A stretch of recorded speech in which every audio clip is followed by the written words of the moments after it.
Islamabad high court में जजों का तबादला गैर आईनी नहीं, सुप्रीम कोर्ट ने फैसला सुना दिया। जस्टिस मोहम्मद अली मजहर की सरबराही में बेंच ने फैसला 3-2 के तनासुब से सुनाया। जजेस की सीनियरिटी का मामला सदर को वापस रिमांड कर दिया। सदर पाकिस्तान के फैसले तक justice Sarfaraz Dogar Islamabad high court के कायम मकाम चीफ जस्टिस रहेंगे। जस्टिस नईम अख्तर अफगान और जस्टिस शकील अहमद ने फैसले से इख्तलाफ किया। इस्लामाबाद हाई कोर्ट में जजों का तबादला बदनीयती पर मबनी करार दिया, मुअक्कफ अपनाया। सदर मुमलिकत ने आइन की खिलाफ वर्जी की। आइन तबादला होकर आने वाले जजों को मुस्तकिल जज बनाने की इजाजत नहीं देता।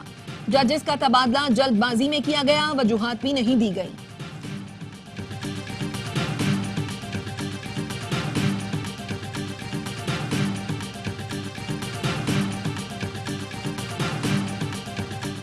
ईरान पर अमरीकी हमला कयास आराई है, तबसरा नहीं कर सकते।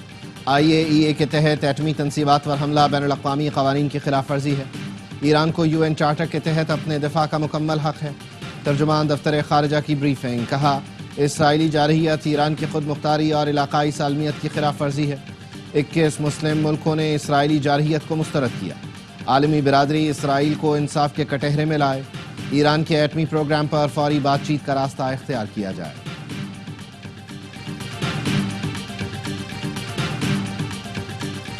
रूस और चीन के सदूर का टेलीफोनिक राब्ता, ईरान पर इसराइली हमलों की मजम्मत। इसराइली इक़दामात को अक़वाम मुत्तहिदा के चार्टर और आलमी क़वानीन की खिलाफ वर्जी करार दिया। दोनों रहनुमाओं ने मौक़िफ़ अपनाया। ईरान के जौहरी प्रोग्राम पर ख़दशात को फौजी तरीके से हल नहीं किया जा सकता, इस पर सिफारती कोशिशों की जरूरत है।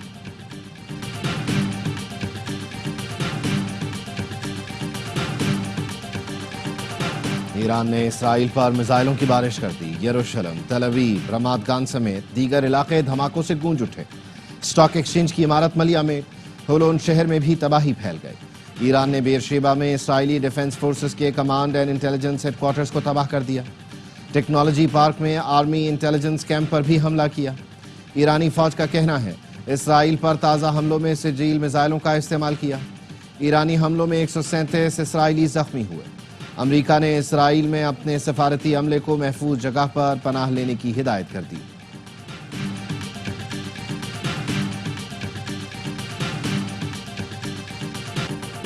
इसराइली वजीर दिफा ने ईरान के सुप्रीम लीडर आयतुल्लाह खामनाई के कत्ल की धमकी दे दी। कहा आज बेरशीबा में हमले का बदला खामनाई से लिया जाएगा। ईरान के स्ट्रेटेजिक मकामात पर नए तरीके से हमला किया जाएगा। इसराइली वजीर आजम नेतन्याहू का कहना है ईरान को मिसाइल हमलों की भारी कीमत अदा करना पड़ेगी। इराक के आला रहनुमा आयतुल्लाह अली सिस्तानी का सख्त रद्द-ए-अमल, खबरदार किया अगर ईरान की आला मजहबी और सियासी क़यादत को निशाना बनाया तो इसके संगीन नताइज होंगे। मशरिक़ वुस्ता में वो होगा जिसका कोई तसव्वुर भी नहीं कर सकता।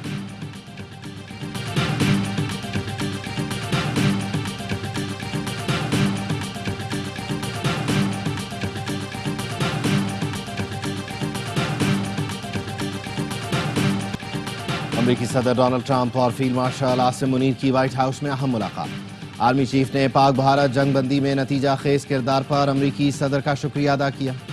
आलमी चैलेंजेस से निमटने में सदर ट्रंप की सलाहियतों की तारीफ की। ट्रंप ने इंसदादे दहशतगर्दी में पाकिस्तान के किरदार, क़याम अमन की कोशिशों को सराहा। दहशतगर्दी के खिलाफ ताउन जारी रखने पर इत्तेफाक किया गया। सदर ट्रंप ने पाकिस्तान से तिजारती मुआहिदे पर आमादगी का भी इजहार किया। फील्ड मार्शल आसिम मुनीर की कायदाना सलाहियतों को सराहा। फील्ड मार्शल ने सदर ट्रंप को हुकूमत की जानिब से दौरा पाकिस्तान की दावत दी। अमरीकी सदर ने फील्ड मार्शल आसिम मुनीर के एजाज में कैबिनेट रूम में ज़ोहराना दिया।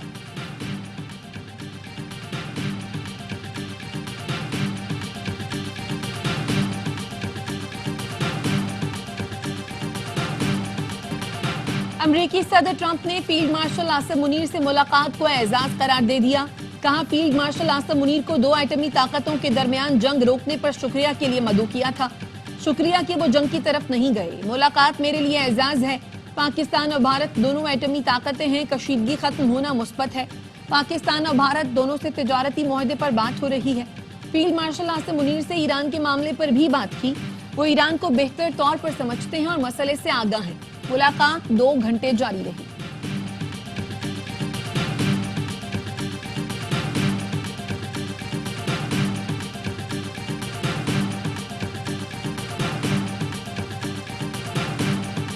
फील्ड मार्शल आसिम मुनीर और सदर ट्रंप की मुलाकात पाक अमरीका ताल्लुकात में एक संग मील है। इससे पहले इस किस्म की दावत और मुलाकात की मिसाल नहीं मिलती। वजीर दिफा ख्वाजा आसिफ कहते हैं, मुलाकात में बैनुल अक़वामी और खित्ते के उमूर ज़ेर बहस आने से पाकिस्तान की अहमियत नुमायां हुई। पाक भारत तनाज़ात की दोबारा बैनुल अक़वामी हैसियत उजागर हुई। यह मौजूदा हुक्मरानी के हाइब्रिड मॉडल की कामयाबी है। इनकलाबी तब्दीलियाँ वज़ीर आज़म शहबाज शरीफ और फील्ड मार्शल आसिम मुनीर के ताउन से मुमकिन हुई हैं। अल्लाह हम सबको ज़ाती और गिरोही मफादात से बालातर होकर कौम की खिदमत करने की तौफीक दे।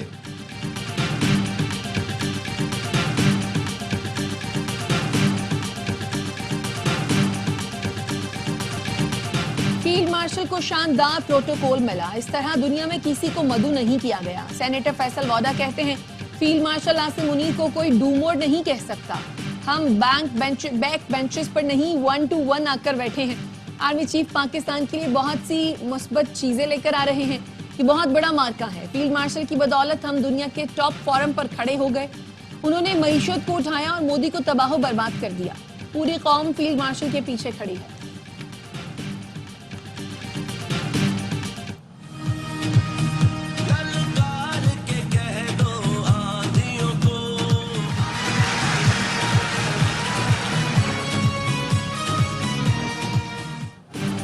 ऑपरेशन बुनियानुम मरसूस में कामयाबी अमन की जीत है। पाकिस्तान ने हमेशा अमन को जंग पर फौकियत दी। DGISPR की कराची में सैलानी IT प्रोग्राम के तलबा से गुफ्तगू। लेफ्टिनेंट जनरल अहमद शरीफ चौधरी ने कहा, मालूमात की जंग में आपने हरावल दस्ते का किरदार अदा किया। अफवाज पाकिस्तान आइन के तहत और रियासती अहकामात के मुताबिक फ़राइज़ सरअंजाम दे रही है। पाकिस्तान खित्ते में नेट रीजनल स्टेबलाइजर का किरदार अदा करता रहेगा।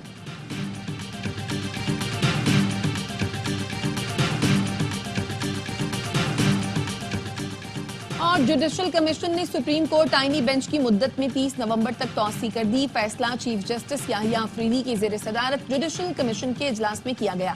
जुडिशल कमीशन ने सिंध हाई कोर्ट के आईनी बेंच में तब्दीली कर दी। जस्टिस आगा फैसल की जगह जस्टिस अदनान इकबाल और जस्टिस सना अकरम की जगह जस्टिस जाफर आईनी बेंच में शामिल।